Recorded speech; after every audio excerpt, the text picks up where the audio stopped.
Hey guys, Humphrey here. So credit cards are a great way to build credit and earn cash back for the spending that you already do. And in today's video, I've compiled my picks for the top 5 cards in 2022. Let's say you do a Google search for the best credit cards. We're usually inundated with a ton of information, and oftentimes actually these credit card companies pay huge commissions to review websites such as NerdWallet to get on their top credit card lists. The information on these aggregator websites can therefore be a little bit biased. So for example, one of the best credit cards that you can get, in my opinion, is the Amazon Prime Rewards card, and that's not even listed on any of these review websites, probably due to the fact that Amazon probably doesn't have a strong connection with those websites or an affiliate program. So let's talk about the top 5 credit cards that you can get this year. Number 5 is actually going to be the Citi Double Cash card. It's a good one for beginners with an above average credit score, and it's, in my opinion, one of the best credit cards overall because of how easy and straightforward it is to understand. Like its name suggests, it gives you 2% cash back on all of its purchases, so that's 1% when you buy something and 1% when you pay off the balance. That's literally it. There's no frills, there's no gimmicks, and it has no annual fee and no foreign transaction fees. It's you basically buy something, you get 2% back. The recommended credit score range for this is at least 650 and up. So if you don't have that quite yet, don't worry. You just might need to be a little bit more patient and wait for your credit score to go up as your payment history increases with other cards. I would say that the only con to this card is that it doesn't offer a sign-up bonus,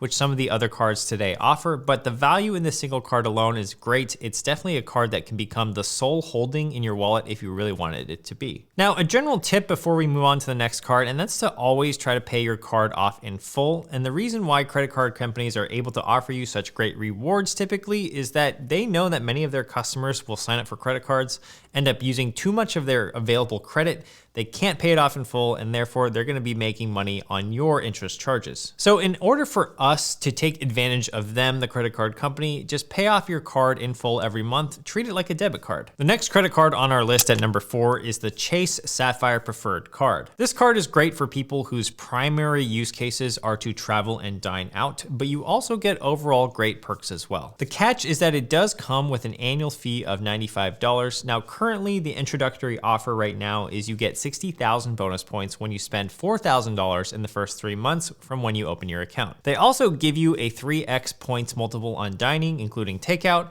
and 5x points on travel purchased through their travel website. You'll also get 2x points on all other travel. Now, I know that this point stuff can be a little bit confusing, but the easiest way to think about the value of a point is that basically 1 point is equal to 1 cent. Another way to think about it is that 100 points is equal to $1. So basically with the Chase Sapphire Preferred, if it gives you 60,000 bonus points, that means you're roughly getting $600 back in value at the bare minimum as long as you get that sign-up bonus. That bonus could be worth even a little bit more if you use their points for travel, because Chase values each point at around 1.25 or 1.5 cents, or about 25 to 50% more if you use it on their travel website. Now, if you are thinking about getting this card, I would suggest strategically opening it when you know that you're gonna have a big purchase coming up. It also helps to know which airlines Chase partners with in case you wanna transfer some of your points for award travel. So I'll leave a list of airline partners on the screen right now so that you can reference those moving forward. In the past, when I signed up for this card, I knew I was gonna be buying a MacBook in the weeks after I signed up for the card. So if I had already had a big purchase, I knew that I was already more than halfway to the spending requirement to get that sign-up bonus. In terms of credit score, you really need an excellent score to sign up for this card. I would recommend anything above 680 and up. Also, to break even on the annual fee of $95 in subsequent years, you'll need to spend roughly about $9,500 on the card every year at the minimum. Lastly, I'm just gonna put up on the screen all the other benefits that you can get with this card, including Dash Pass from DoorDash,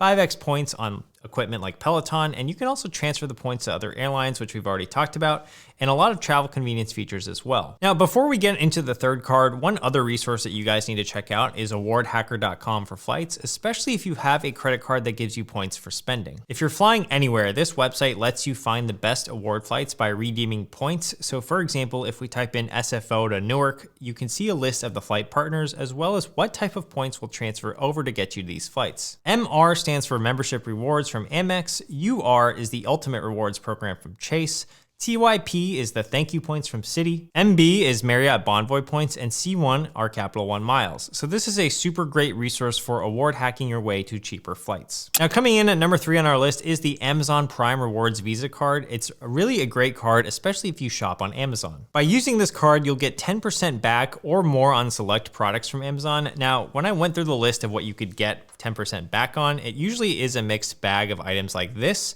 but it also seems like this page rotates every month or two, so you might have to keep checking back to see what items are eligible. Otherwise, you get 5% back on any Whole Foods purchase, as well as 5% back on any other Amazon purchase, which is pretty insane. Now, does that mean that just gives you a blank check to go shop at Whole Foods all the time and ball out because you have this card?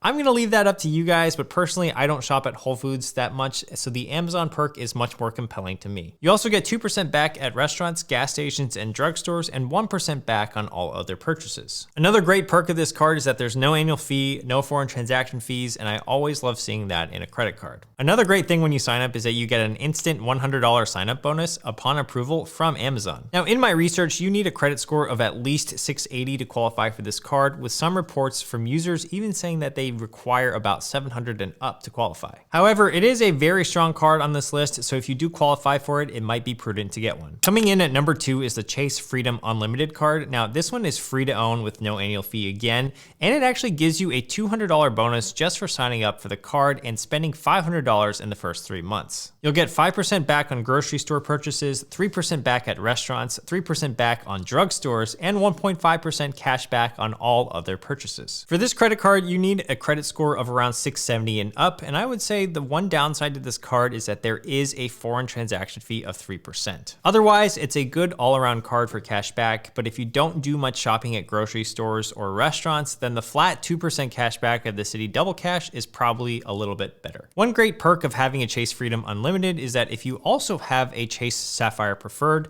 you can actually pool the rewards points together, which is really convenient. So a strategy that a lot of people employ is that they have the Chase Sapphire Preferred and the Chase Freedom Unlimited. They can use the Sapphire for travel and dining purchases, and for all other purchases, they use the Chase Freedom Unlimited, thus maximizing your rewards for spending. Also, Chase seems to have really great customer support, so that's another win for the Chase type of cards in my book. The number 1 card for today is actually the American Express Gold card. Now, this one is really great for dining and eating out because it offers you a $120 dining credit at popular restaurants and Grubhub, as well as 4x points on restaurants and takeout, and 4x points on supermarkets. Basically anything food related, which is what a lot of people spend money on, this card is really great for. The other amazing part of this card is it's still an overall good card for traveling with 3x points on airlines, and it also offers a 60,000 point introductory offer if you spend $4,000 in the first 3 months, much like the Chase Sapphire Preferred does. This card also offers you a $120 statement credit if you use Uber throughout the year. So the annual fee, while it is $250 a year, you can essentially cancel that out because the card comes with a $120 Uber credit and a $120 dining credit. I would say to get the maximum value out of this card, you should be spending at least $500 a month in groceries or eating out,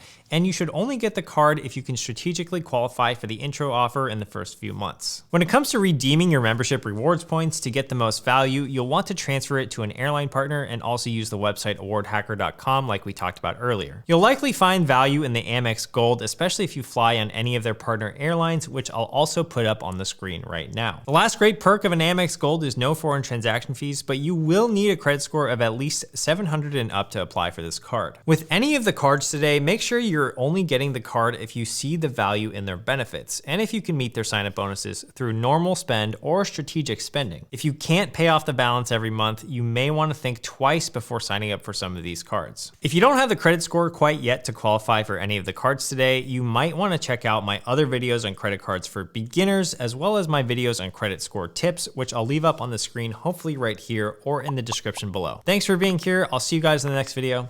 Peace.